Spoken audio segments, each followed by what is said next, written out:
Welcome to Wealthy Mind, where we talk about all things finances, the good, the bad, the ugly, and the surprising.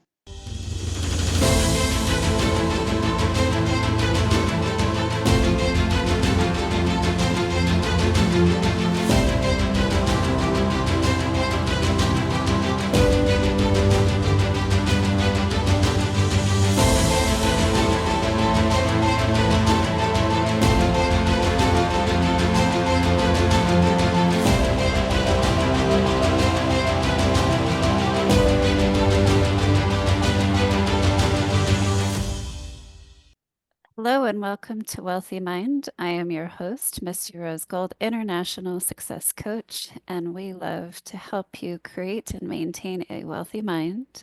Today I have with me Tim Jai Baker, who goes by Jai. Hi, Hi, Misty. How are you this afternoon?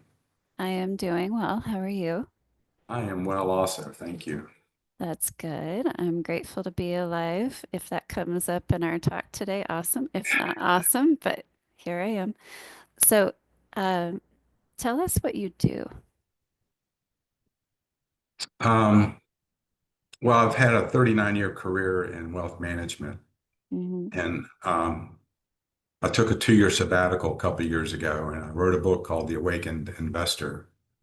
Along the path of completing my book, I recreated the career that I'm now living, and I'm founder of Luminous Wealth, Hmm. which is a virtual multi-family office service offering.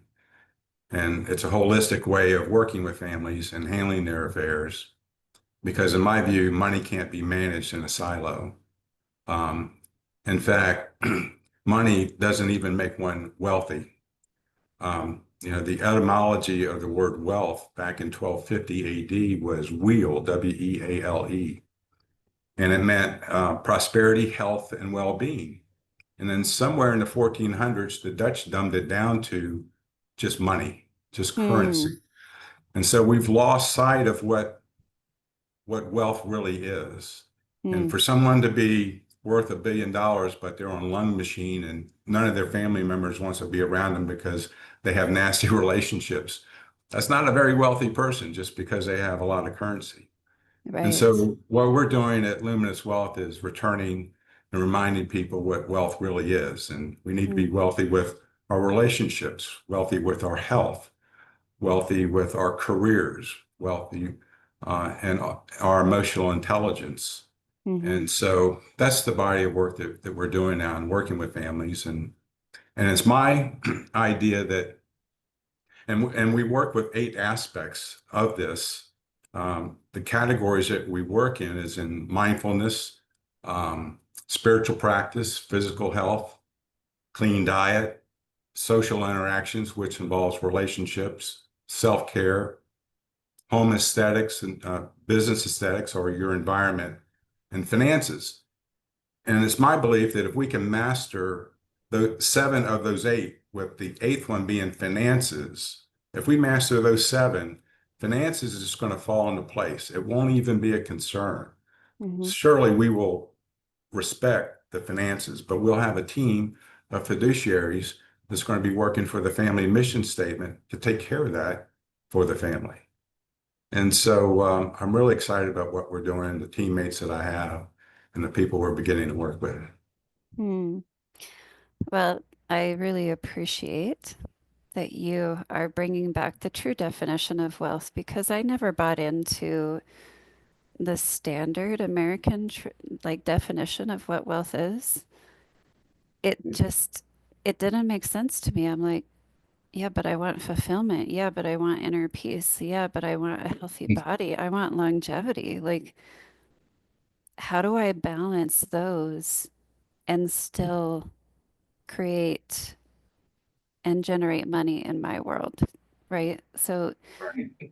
it might be a little bit slower progression toward greater numbers in my life, but that's okay. At least I have all the things that make me feel wealthy. Right. Well, you're taking the right approach. That is be, do, have. Most people take a have, do, be approach. People come out of college, go into their work careers, they see what they want to have, and then they figure out what they have to do to get that. Hmm. And then along the path, that's who they've become.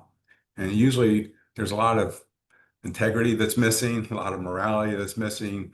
Certainly Hmm. your life may be out of balance. You may have poor health, either mentally or physically, poor relationships, family that's not well connected because you've spent all of your time in your career chasing an objective in Hmm. the outer world. But if you take a be, do, have approach, and that is to understand who you are as an individual, to know thyself is to know all of reality. And when you can become tapped into your higher self, that unique individuated vibration of light, and you sit with that and you find out what your true passions, your true talents are, how you really want to express yourself into the world out of this state of joy and contentment, because joy is our birthright. It's in, embedded in us when we arrive. Hmm. Um, and out of that expression of your talents, you create things in the outer world that people are going to be attracted to. You're going to provide services or products. And out of that, there's going to be a return to this person of creating these things. And that return is in form of currency. And so now we know what level of lifestyle that we can work with with the resources that we now have. And it's easy because you're coming from that natural state of expressing yourself and your talents. Yeah, that makes me think of how so many Americans are conditioned to do the practical thing, not the thing that lights up your soul, not the thing that brings you joy. So I'm fortunate to have evolved over time into where I'm at, but it's always following like what is fulfilling my soul. And it just so happens that business is very fulfilling to me, and helping others succeed in business is very fulfilling to me. So I didn't choose this path because it was the most lucrative. I chose it because it's the most fulfilling for me and my abilities. Mhm. Yeah, so as you say, you're taking the long road, but it comes natural, it's innate, it's not a Hmm. struggle. Right. And whether there's big finances that come your way based on what you're doing or not, you're going to be fulfilled. Precisely. Where if you're working from the opposite direction and you're trying to achieve this big lifestyle with big homes and vacation homes and boats and airplanes, if you can't get that, you crash Hmm. Yeah, if because that's you've never built that inner security in yourself. for sure. And a lot of people get to that state and they're like, who am I? What am I doing with myself? I don't like who I am. Or they don't have that deeper conditioning of this is what truly fulfills me. And then in my world, money is an addition to the fulfillment that I already have internally. It's Right. just, it's icing on the cake. It's like, oh, awesome, great. You know, let me go, let me go on more trips this year, or let me go and do more whatever that Right. was already a part of my natural life. Well, not many people are blessed to be raised in a home with the right conditioning. To begin with that God state conditioning, I you wasn't. know, so we spend our first 7 years after we were in mom's womb for 9 months, taking on her chemistry and her emotions, and we pop out, and our minds are in a theta frequency until age 7. And for those 7 years, our minds are the garbage bin for everybody else's desires and limitations, and our experiences of our environment. And if we never challenge that rule book of what we've been taught, Mm, I say that, we've lived a life that's been fated to us. We didn't mm. choose that. But at I, some point, usually it takes a major pain event to occur. It'll bring us to a pause to try to understand why you're having this recurring pain. And it'll give you a chance to relook at your programming and to Mm. see that there's something else inside you that's been yearning to show up and you've been afraid to express it. And and so then if a person can wake up to that, you can reprogram your subconscious conditioning to Mm. express yourself in that way. And now I say that you're living a life of destiny because that's a life that you've now chosen and wasn't just fated to you.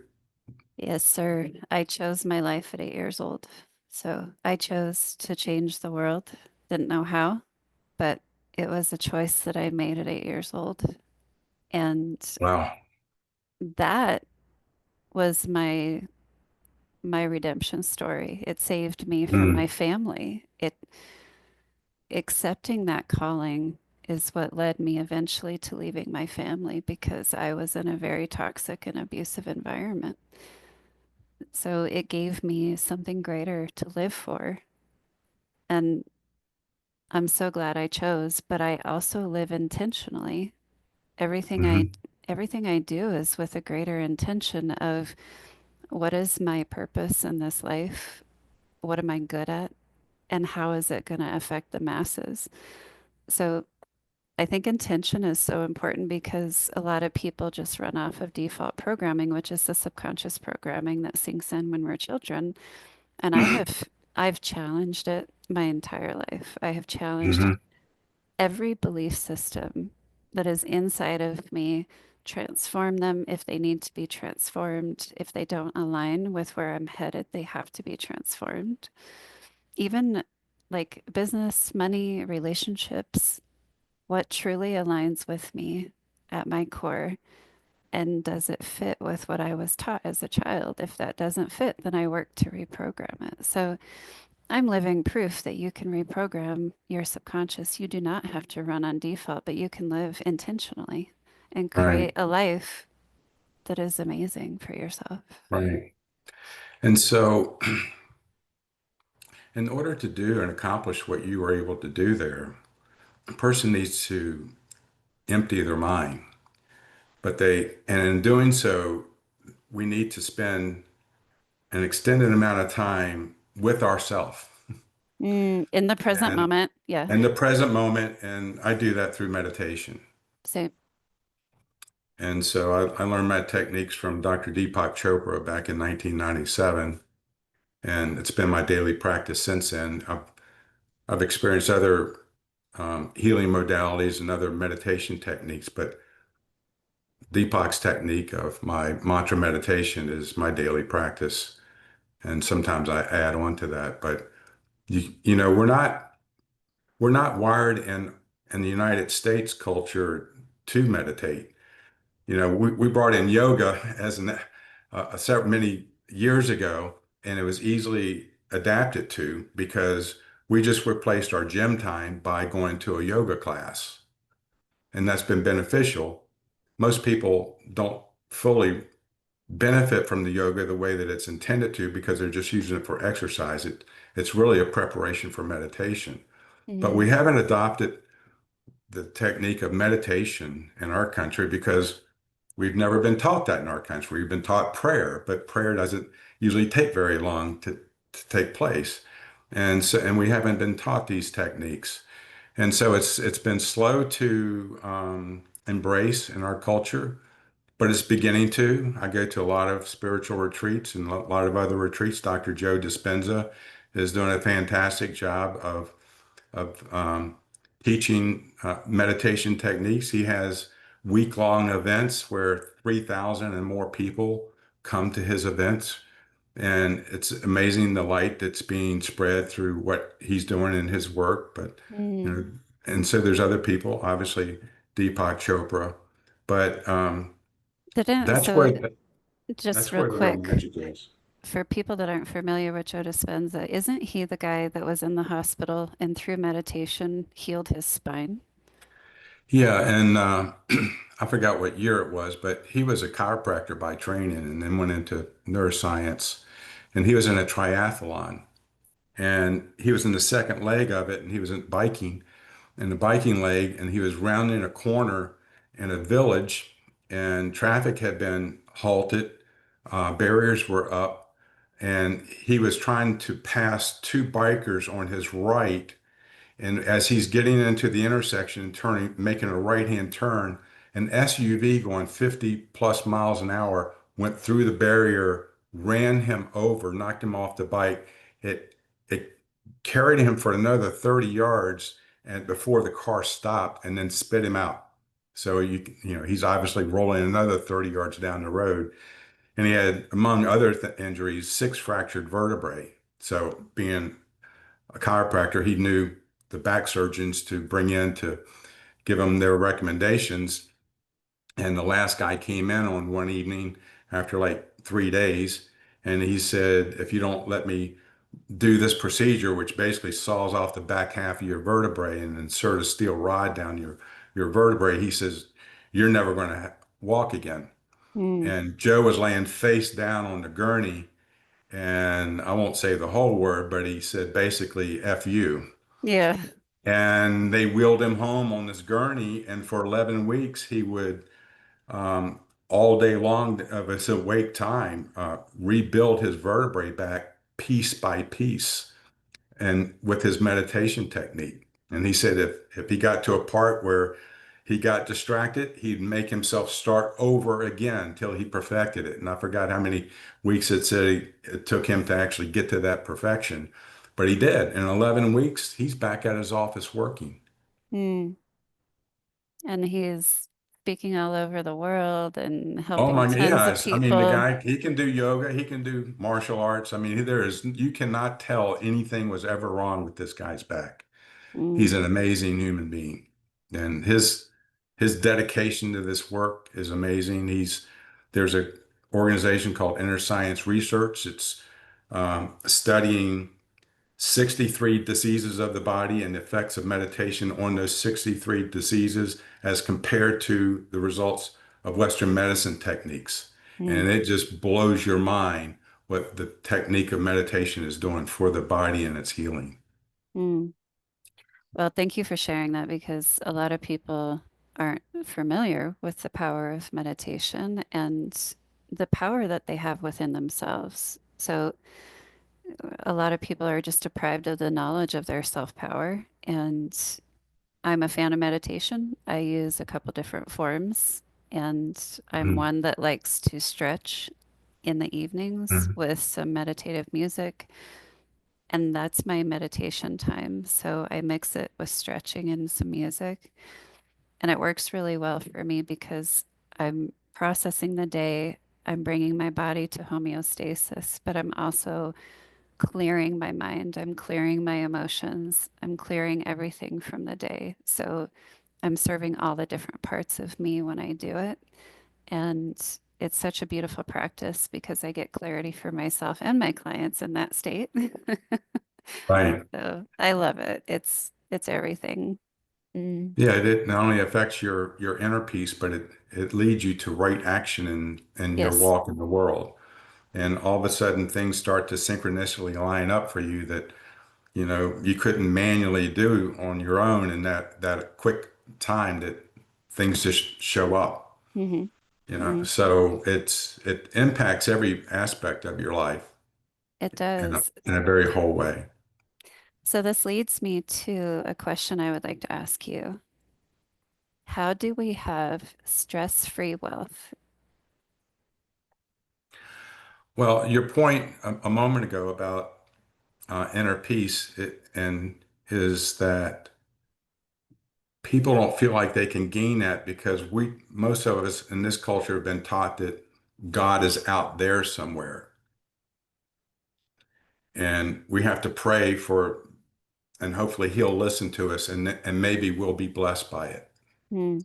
Where God is within us, and all we have to do is turn inward for that magic, for that peace, for that consciousness, for that manifestation. And so our culture has given its power. Individuals have given their power away when the power is right here inside of us. Mm. And we've built up all of these outer securities and we have no inner securities. Mm. And I learned that quite evidently several years ago. Well, through the years, I've gone through a lot of spiritual retreats, and after day two or three, people ask me what I do, and I say, "Well, I'm a wealth manager," and they say to me, "Well, how can you be so spiritual and be in the money business?" And I say, "Well, that tells me more about you than it does about me because money's just a neutral tool. It's It like tells nuclear." me if somebody said that to you in front of me, I would be like, that shows me your limitations. Exactly. Because, it's a neutral tool like nuclear power. You can light up cities with it or you can blow up people with that technology. It's the Mm, character that's being revealed through the use of the tool itself that makes it good or bad, mm. not the tool. So money is not a negative tool. It's the character being revealed through the use of money. And I was having a luncheon with 14 executives of a medical practice I was working with many years ago. And we were all sitting down at one long table, and I heard somebody say something negative about money. And so I called time out. I said, "We're going to go through a little meditation technique here." And I had them stop eating. They all got quiet. We were taking some deep breaths. They closed their eyes. I said, "I want you to keep your eyes closed when I finish this little exercise." I said, I'm going to say a word to you. And when I say that word, I want you to sensate in your body how you feel. Was it negative? Was it positive? Or was it neutral? And where did you feel it in your body? And so they all got quiet. And I said the word money.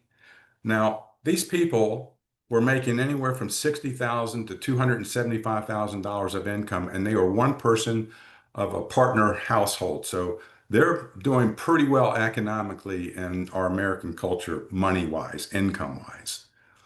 And I said the word money to them, and I said, before you open your eyes, I said, I'd like for you to raise your hands of who had a negative sensation in their body. So out of the 14 people, how many you think raised their hand? You said there's 14, Hmm. 13. All 14 raised their hand. Mm, So, if you're not feeling good about money, it's like you're not having good thoughts about your partner. You're just an accident looking for a place to happen. And that's the way we are in our culture. Our culture, our population is 4.2 of the world's percent of the world's population. And we've created 62% of the world's business valuation. And we have this dilemma with money. How can that be? And the very root cause, because I always like to go to the root cause of things and not just treat the symptoms, but the very root cause is our disconnect from consciousness, from God's state, from Atman, from Jesus, from Muhammad, whatever your relationship is with the non-physical body, we have a disconnect here. And that's the root cause of why we're having this issue with money. mm. So, what I'm hearing for the business community is that you're asking them to, first of all, believe that they can have stress-free wealth and they get to define wealth as a very holistic thing instead of just money. But also, you're challenging them to look inward and find the power within. I'm doing what the wealth industry doesn't want to do. That's too woo-woo for them. That's too touchy-feely for the wealth industry that I've been a part of for almost 40 years to do. Um, Well, let's but be yes, honest, like that's where we're going. we have to be brutally honest with ourselves. And you know what? In America, we're fucking it up. So we got to do things differently if we're going to get it right. If, as a whole, we're going to shift things to a better society. Right. Uh, Well, a more symptomatic problem of our issue with money as consumers in America is the financial landscape. It's so muddied in terms of the consumer working with those people in finance because Wall Street, Bank Street, Insurance Street lacks integrity, lacks morality. They know your mind better than you know your mind because they know how to trip the reptilian mind. They know how to get you to move your money during times of greed and fear, and they do it through so many different mediums, including the media. But money in motion is profits to Financial Street. And they're going to now they don't mind if you get a return, but they're going to get their profits first. The broker in the middle is going to get his second, and you're, as a consumer, third in line. So just the way the delivery system is for the of wealth management to the consumer is broken. And actually, only 1 out of 10 people in the wealth industry are acting as a family's fiduciary, true fiduciary. 9 out of 10 have some conflict of interest. They can earn some type of transactional commission or Mm, fee around their advice giving. mm. And that shouldn't be that shouldn't be an opportunity set for the financial industry to do with consumers. Well, I'm blessed to know a true wealth manager that is, looking out for every aspect of the person and their finances. And it's a very holistic approach. So I'm grateful to know him, but Mhm. you guys are rare. So it's awesome to know that you're somebody that can step into that space. Well, so I mean, through the years, I left the brokerage industry in 1997, and I started a multi-generational financial planning firm, and it was just me and an assistant. And I used my client meetings as my laboratory, that feedback loop, to tell me what else I needed to provide this family to enhance their human experience. And so through the years and that's how I developed my model. I brought in a CPA to be on my staff. Then I Mm, brought a second CPA to be on my staff. Then I hired an attorney to be on my staff. Then I hired a real estate advisor to be on my staff. Other wealth managers. Before I sold my firm 4 years ago, I even brought an Ayurvedic practitioner in for mind, body, spirit work. But after I left and took a sabbatical, I looked back and I realized there was one aspect of my client's life that I didn't enhance because I thought working with these people for 30 plus years, many of them, that as long as I met or exceeded their goals financially and otherwise, that they would be fulfilled, contented people. And it wasn't the case.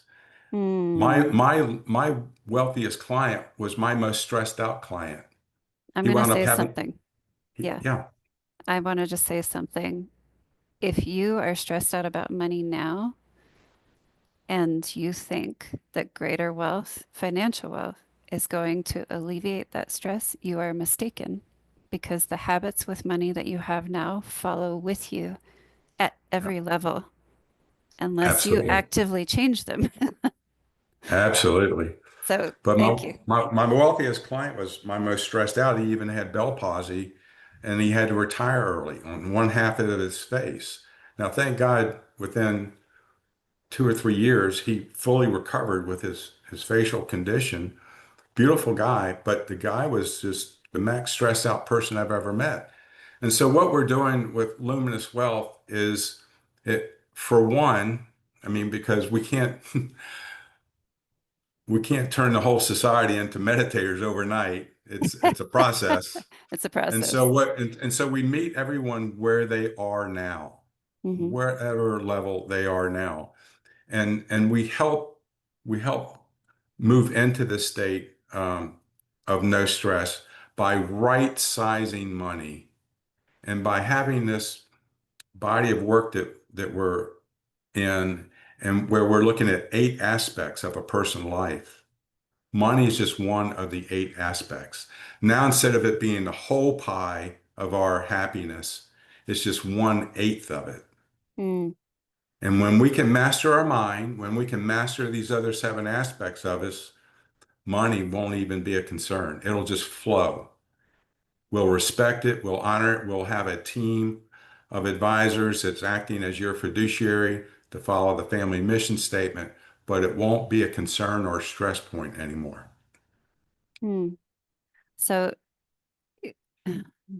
in order to live with that trust and peace with money, as I do to the best of my abilities, there's a lot of releasing attachments to it.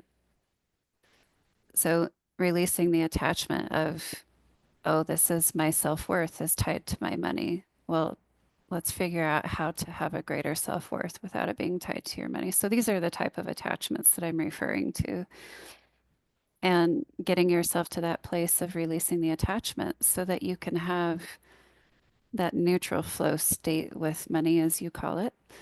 Um, it's, I know it's not common in our society for people to step into that space, but if we want to do better, if we want to make sure that we have stress-free wealth and it's not killing us, this is the kind of stuff that we have to look at. Like, what attachments do I have to money and how do I shift them to something that's healthier? Because if we're not attached, it has no power over us.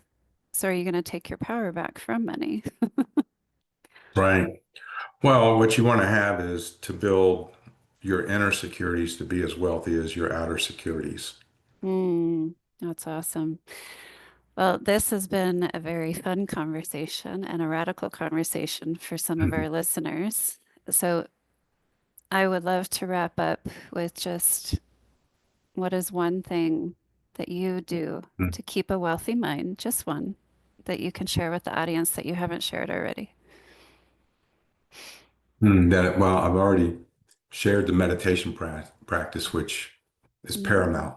It's absolutely, breath work, meditation, even hypnosis is the work necessary uh, to bring you back into homeostasis.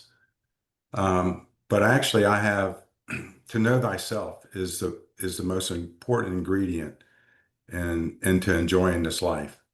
And so, as I mentioned earlier, to know thyself is to know all of reality.